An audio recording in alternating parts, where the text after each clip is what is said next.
Assalamualaikum warahmatullahi wabarakatuh. Selamat siang semuanya. Sebelumnya perkenalkan, saya Zamaluddin, NIM 190254241063, jurusan Ilmu Kelautan, Universitas Maritim Raja Ali Haji. Oke, pada siang ini saya akan sedikit menjelaskan tentang proses kedinamisan pantai. Nah, kita langsung saja. Jadi yang pertama mungkin kita akan mengenal dulu bagaimana definisi pantai. Menurut Permen PU nomor 9 PRT M 2010 tentang pedoman pengaman pantai disebutkan bahwa pantai adalah daerah yang merupakan pertemuan antara laut dan daratan, diukur pada saat pasang tertinggi dan surut terendah. Nah, sedangkan daerah pantai adalah suatu daratan beserta perairannya di mana pada daerah tersebut masih saling dipengaruhi oleh aktivitas darat maupun laut. Contohnya nih seperti mungkin aktivitas daratnya pembangunan di pesisir, kemudian pasar jual beli ikan di pesisir dan sebagainya. Mungkin yang aktivitas lautnya dari pengaruh hidroceanografi.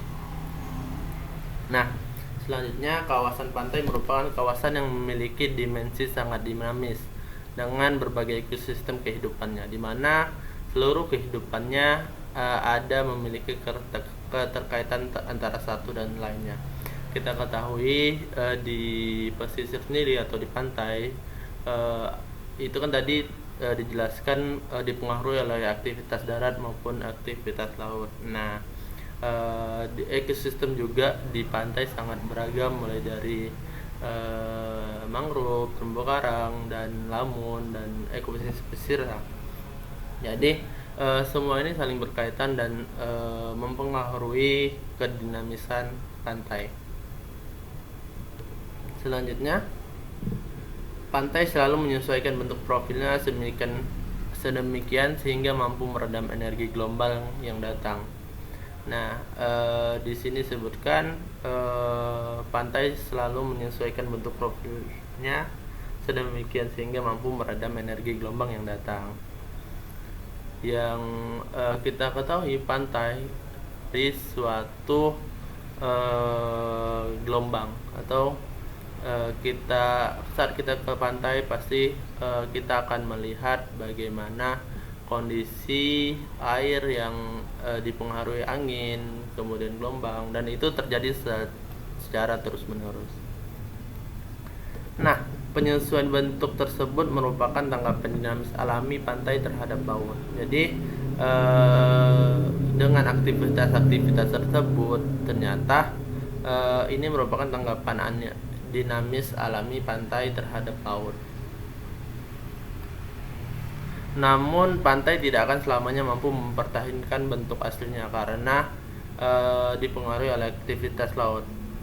Tetapi ada kalanya juga pantai akan kembali ke bentuk semula dengan pengaruh gelombang normal. Namun seringkali juga tidak dapat kembali ke bentuk semula karena harus membawa material penyusun pantai ke tempat lain, sehingga hal ini menyebabkan perubahan garis pantai.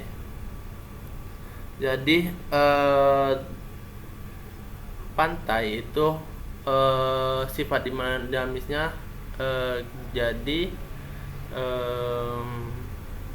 dia akan kembali ke bentuk semula walaupun diterpa dengan gelombang, arus, dan sebagainya. Namun ada kalanya juga memang pantai tidak akan kembali ke bentuk semulanya karena pengaruh arus atau sedimentasi. Jadi ketika terjadi sedimentasi, material-material yang ada di pantai dibawa arus ke tempat yang lain, jadi pantai tidak akan kembali ke bentuk semulanya. Nah, perubahan garis pantai ini merupakan salah satu bentuk dinamisasi kawasan pantai di mana terjadi secara terus-menerus. Jadi memang perubahan garis pantai ini merupakan salah satu bentuk dinamisasi pantai secara alami. Jadi pengaruh-pengaruh gelombang, kemudian pengaruh hidroceanografi yang terjadi itu merupakan salah satu bentuk dinamisasi kawasan pantai.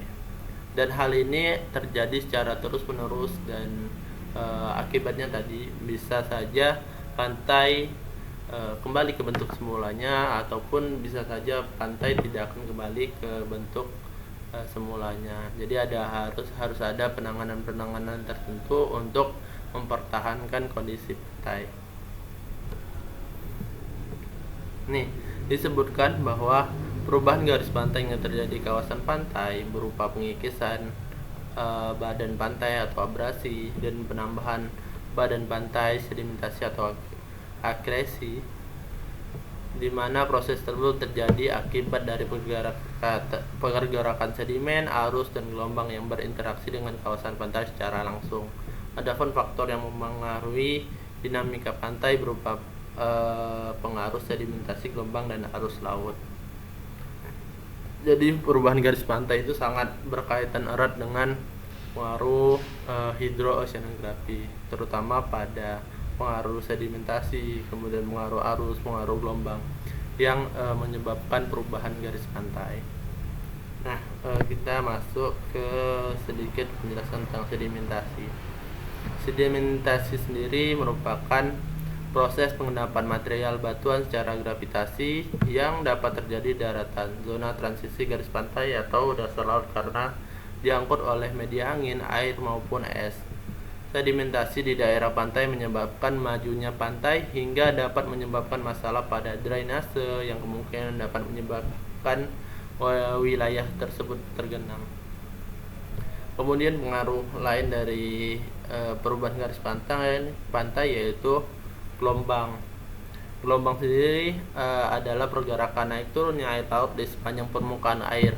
Gelombang terjadi karena adanya angin yang bertiup ke atas permukaan perairan yang menimbulkan gaya tekan ke bawah. Gaya ini akan mendorong permukaan air menjadi lebih rendah dibanding dengan tempat di sekitarnya, yang mengakibatkan ketidakseimbangan sehingga terjadi dorongan massa air yang lebih tinggi mengisi ke tempat yang lebih rendah.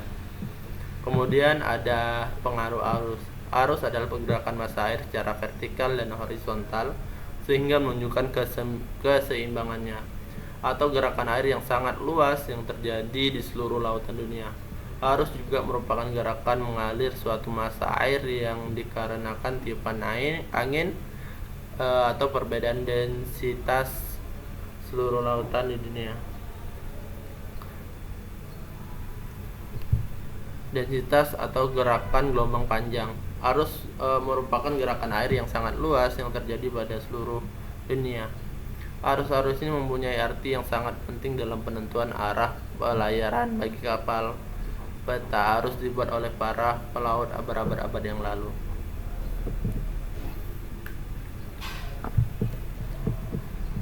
Nah, terakhir, proses kedinamisan pantai dipengaruhi oleh gerak sedimen daerah dekat pantai oleh gelombang dan arus. Angkutan sedimen di pantai dapat berupa transport sedimen sepanjang pantai, transport maupun transport tegak lurus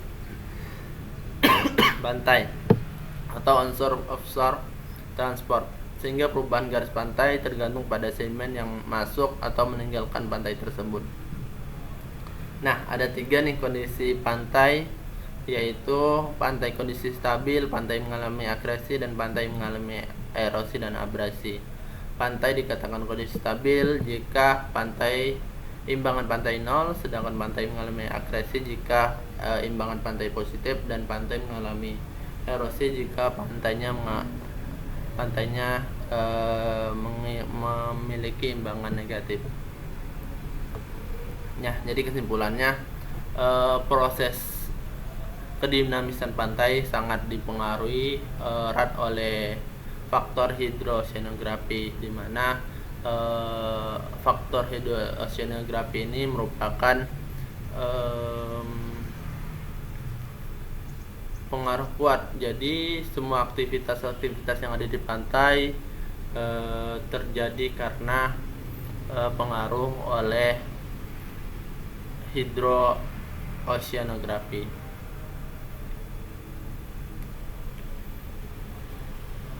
maka terjadilah kedinamisan pantai di suatu wilayah. Mungkin sekian yang dapat saya sampaikan, terlebih terkurangnya mohon maaf. Semoga ini menjadi penambah wawasan bagi saya juga dan bagi teman-teman sekalian. Wassalamualaikum warahmatullahi wabarakatuh.